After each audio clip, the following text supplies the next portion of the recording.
Hello guys, good morning. This is your coach JP again. Welcome back to my YouTube video. This video is for how can you van your Royal Q in your trading account such as Binance. Yun, kumusta kayo? So, going back, turo ko sa inyo paano nyo ibabind yung Royal Q account nyo sa Binance account nyo. Alright? So, una, punta ka sa Royal Q. Tapos, i-click mo lang to. So, for example, nandito ka sa part na to.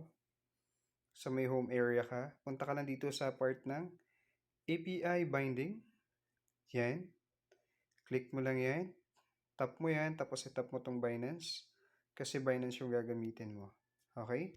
Tapos, punta ka dito sa Binance. Okay? So, for example, nandito ka sa may part ng Binance mo sa may home area. I-click mo lang tong part na to. Tapos, more services. Yan. I-click mo yung more services.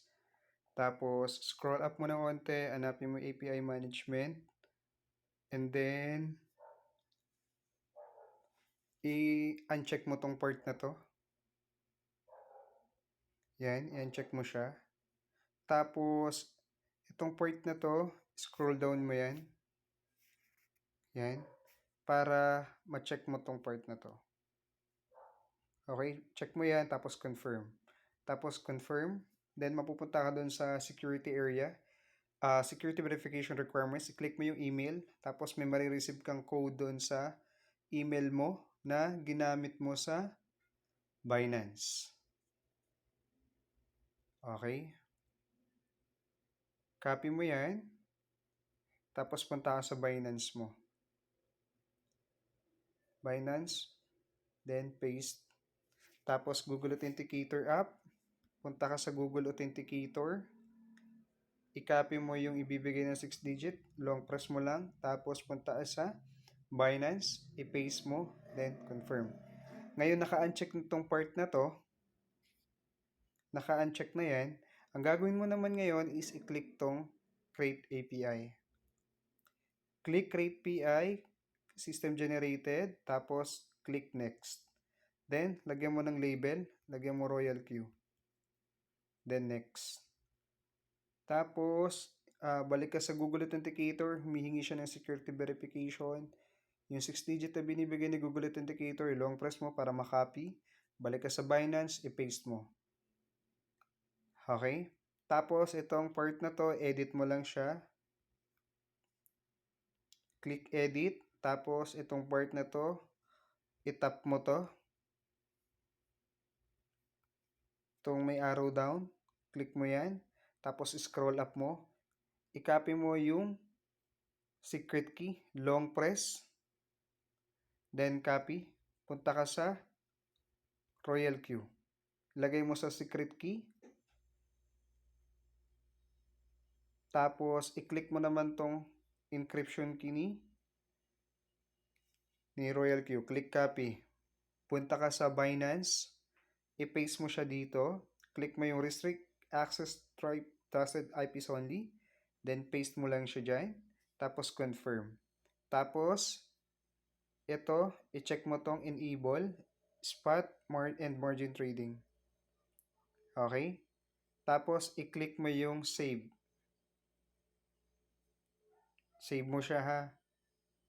Okay. So, once na, balik ka sa Google Authenticator, kunin mo na naman yung 6-digit. Tap mo lang, copy, then paste. Okay? So, nakasave na siya. Ngayon, kunin mo naman yung API key. Punta ka sa port ng Royal Q, i-paste mo siya dito. Then, etong part na to, i-check mo rin to. Okay? I have read the risk notice. Yan. Tapos, click mo tong send. Para makuha mo yung code, click mo yung send. May marireceive kang code doon sa email address na ginamit mo kay Royal Q. Kung ano yung ginamit mong email address kay Royal Q, doon mo marireceive yung verification code. Click copy, long press, copy, then balik ka kay Royal Q, i-paste mo siya dito. Then bind. So yan, nakabind na siya. Kapag nakita mo na ganito na yung itsura niya, ibig sabihin, binded already na yan. Okay?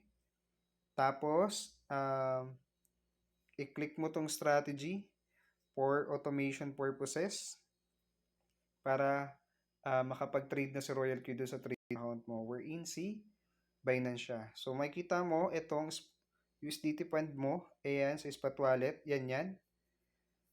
Refresh mo lang para ma-refresh mo. I-click mo lang tong part na to. Yang parang dyan, nandiyan dyan. Click mo lang yan para ma-refresh. Kung ito may makikita ka ditong friend, ibig sabihin, nakakonect na siya. Okay?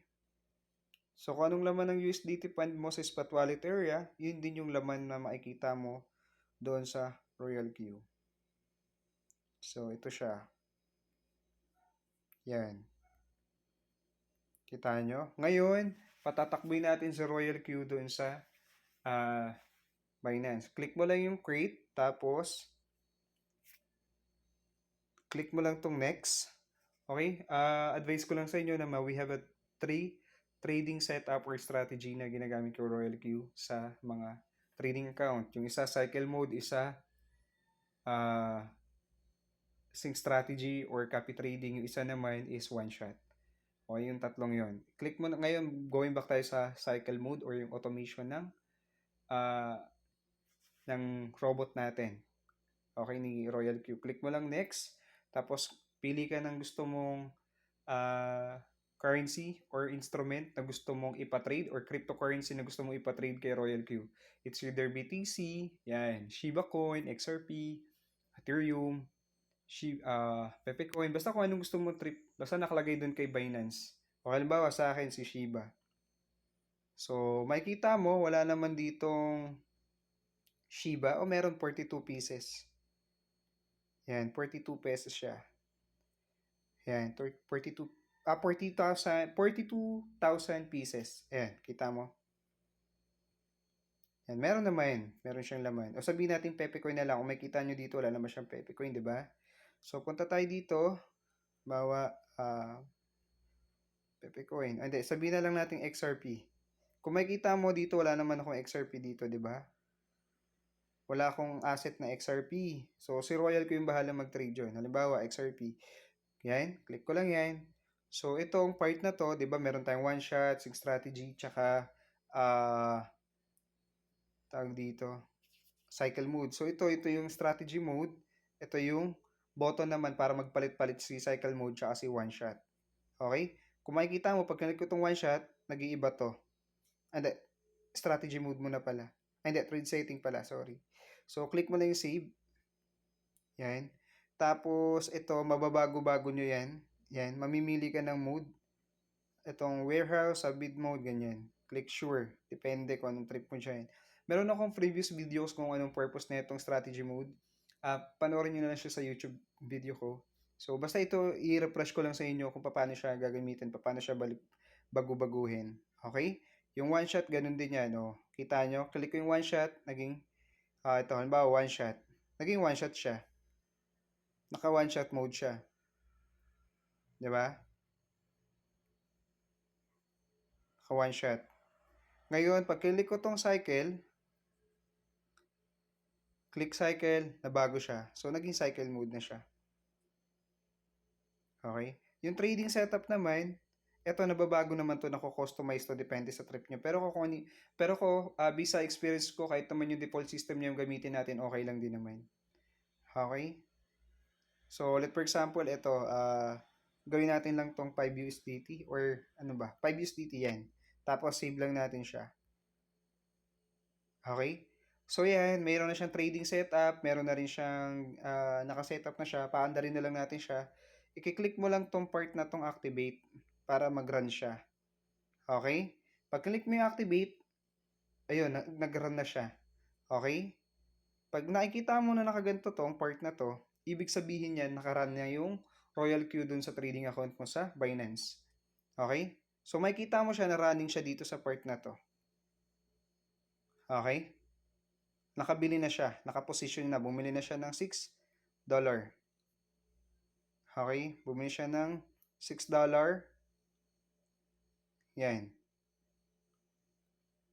Okay? Kung makikita mo siya dito, meron na siya. Pag nirefresh natin to, may XRP na. Okay? Nag-buy na siya. Okay? So, ito yung history. Bumili. Kita mo sa spot wallet lang. So, yan na. So, natutunan nyo paano mag-bind ng Royal Q dun sa Binance at the same time kung paano mag-run ng Royal Q dun sa trading account nyo. So, yun lang guys. For more tutorial and education about Royal Q, don't hesitate to contact me if you have any clarification on how will you use Royal Q to your trading account. Let me know so I can assist you. Okay? So, yun lang guys. God bless.